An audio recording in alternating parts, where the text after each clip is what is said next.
आपण आता चाकवतची भाजी बनवूया। ही चाकवतची भाजी मी शिजवून घेतली। हे शेंगदाणे शिजवून घेतलेत। ही हिरवी मिरची लसूण जिरं वाटून घेतलेलं आहे आणि हे लसूण आता फोडणीला आपण चेचून घेतलेला आहे।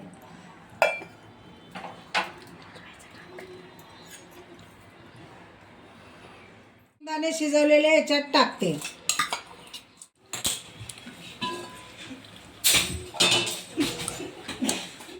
आता याच्यात आपण तेल ओतूया। त्यामध्ये तेल गरम झालं, याच्यात लसूण टाकूया।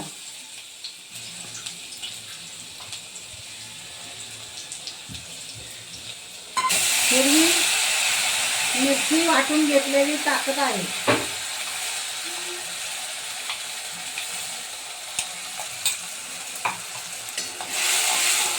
मी हळद टाकत आहे।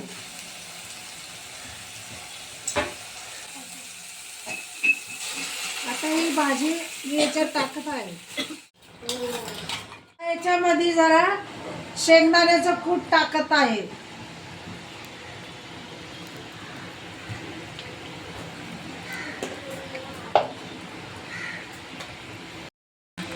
आता 10 मिनिटांनंतर ही आपली भाजी तयार झालेली आहे। ही चाकवताची भाजी, ही आमच्या सातारची रेसिपी। अशा पद्धतीने तुम्ही ही भाजी करून बघा। भाकरी आणि भाजी, या भाजी बरोबर ज्वारीची भाकरी तुम्ही खाऊ शकता। या जेवायला।